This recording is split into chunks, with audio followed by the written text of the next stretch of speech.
William Blake, Biography and Important Literary Works. Hello and welcome to the discourse.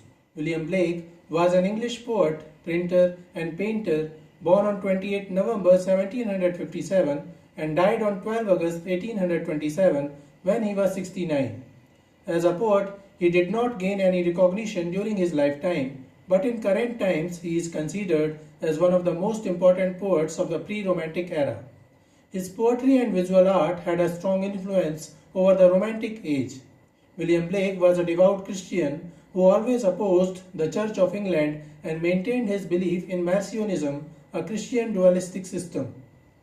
Because of his idiosyncracies and eccentricities, his contemporaries considered him a mad person and never got any recognition during his lifetime. William Wordsworth once commented, "There was no doubt that this poor man was mad, but there is something in the madness of this man which interests me more than the sanity of Lord Byron and Walter Scott."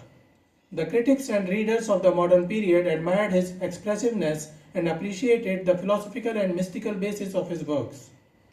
William Blake was born in the age of reason and enlightenment, but he often opposed the philosophical ideas of enlightenment and gave more stress to humanism and romanticism over empiricism and rationalism. Blake abhorred slavery and believed in racial and sexual equality.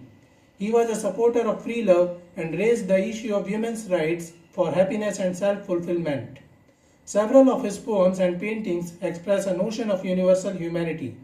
He was a close friend of Thomas Paine and was an admirer of Emanuel Swedenborg. Blake was concerned about senseless wars and the blighting effects of industrial revolution.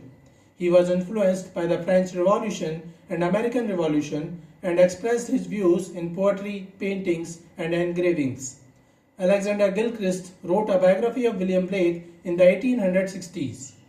Blake attained formal education till he was 10 years old and then attained home schooling, during which he also enrolled in a drawing class. Later on, he became a printer and engraver by profession.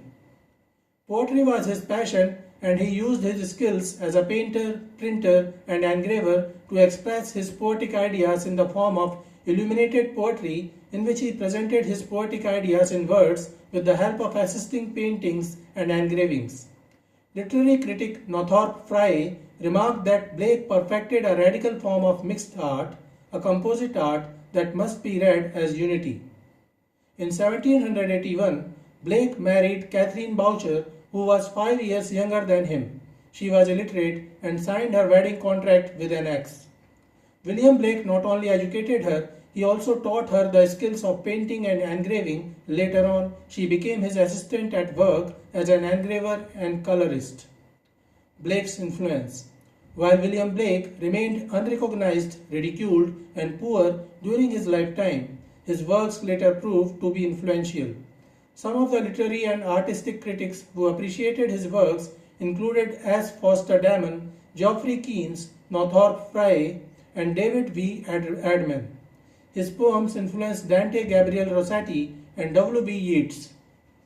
The authors of the modernist period were hugely influenced by William Blake. The Beats poets such as Allen Ginsberg, Bob Dylan, Jim Morrison, and English author Aldous Huxley were greatly influenced by Blake's works. Important literary works of William Blake. Poetical sketches. In 1783, Blake's first collection of poems and prose writing was published under the title Poetical Sketches. The book was never published for the public, with copies instead given as gifts to friends and of the author and other interested parties. The book contains 19 lyric poems, a dramatic fragment, King Edward III, a prologue to another play in the blank verse, prologue intended for a dramatic piece of King Edward IV, a prose poem prologue, prologue to King John, a ballad, a war song to Englishmen, and 3 prose poems, The Couch of Death, Contemplation, and Samson.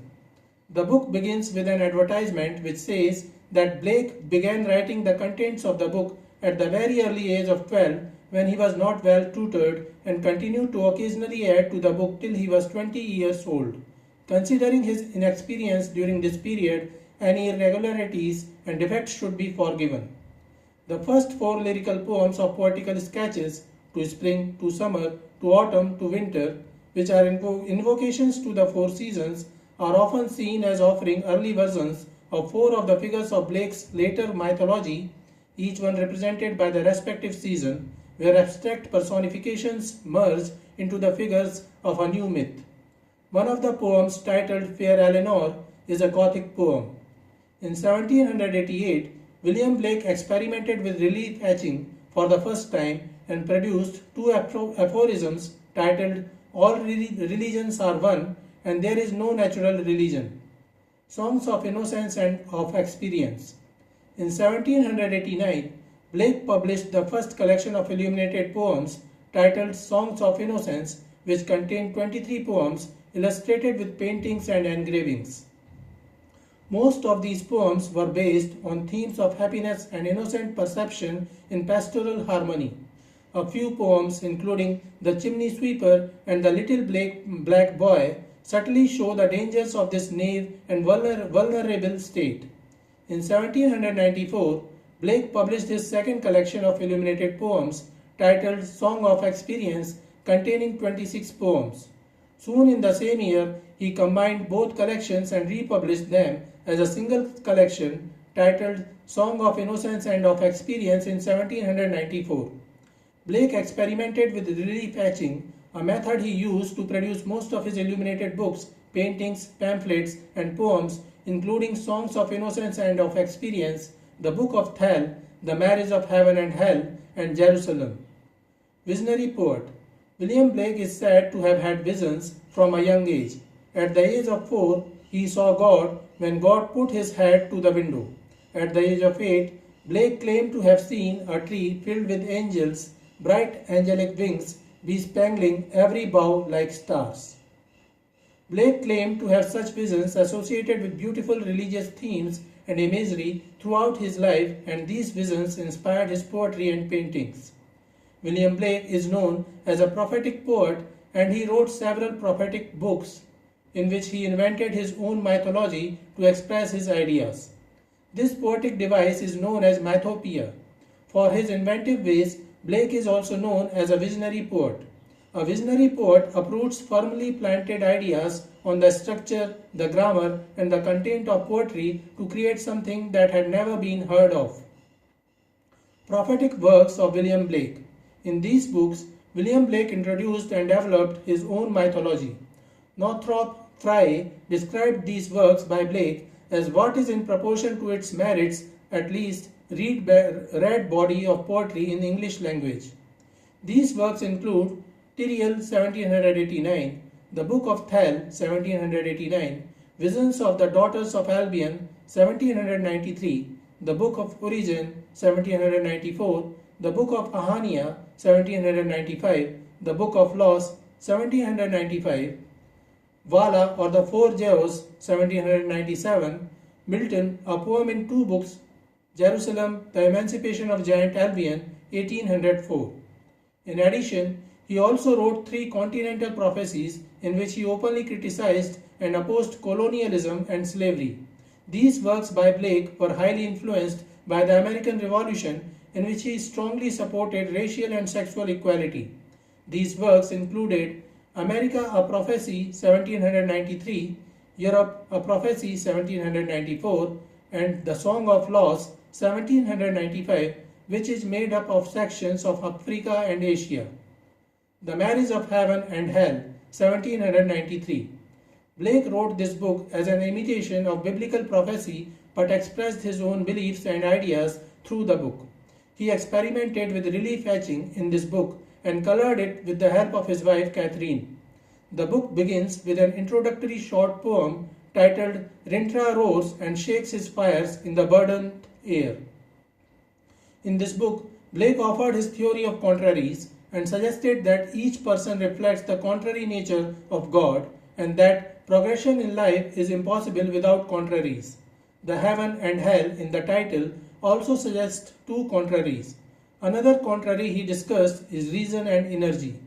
Blake suggested that 2 types of people existed, the energetic creators and the rational organizers, or as he calls them in The Marriage of Heaven and Hell, the devils and angels. Blake expounds that without contraries is no progression. Attraction and repulsion, reason and energy, love and hate are necessary to human existence. From these contraries spring what the religious call God, good and evil. Good is the passive that obeys reason, evil is the active springing from energy. Good is heaven, evil is hell. In The Marriage of Heaven and Hell, William Blake appreciated Milton and commented that Milton was a true poet. He also claimed that John Milton in his epic poem Paradise Lost was of the devil's party without knowing it. The book describes the poet's visit to hell, a device adopted by Blake from Dante's Divine Comedy and Milton's Paradise Lost. The book is written in prose, but the argument is in verse. It also includes a lyrical poem titled Song of Liberty. Blake did not express hell as a place of punishment, rather, he depicted it as a source of unrepressed opposition to the authoritarianism of heaven. The most popular part of the book is Proverbs of Hell, which contains many of Blake's aphorisms, such as the road of excess leads to the palace of wisdom. The tigers of wrath are wiser than the horses of instruction. If the doors of perception were cleansed, everything would appear to man as it is, infinite. For man has closed himself up till he sees all things through narrow chinks of his cavern. Aldous Huxley chose the title of his autobiographical book, The Doors of Perception, from this book, in which Huxley introduced his idea of mind at large, which has similarities with Blake's ideas. Milton, a poem in two books, 1810. Blake published his epic poem Milton, a poem in two books in 1810. Its hero is John Milton, who returns from heaven to meet the poet and discusses the relationship between current writers and their predecessors. The preface includes a short poem titled And Did Those Feet in Ancient Time. The poem is supposed to oppose the then common apocryphal story of a young Jesus visiting England. Blake also briefly criticized the Industrial Revolution and its harmful effects on nature and human relationships by the phrase dark satanic mills in this poem. Another popular phrase from the book Milton is corporeal friends are spiritual enemies. This is it for today. We will continue to discuss the history of English literature. Please stay connected with the discourse. Thanks and regards.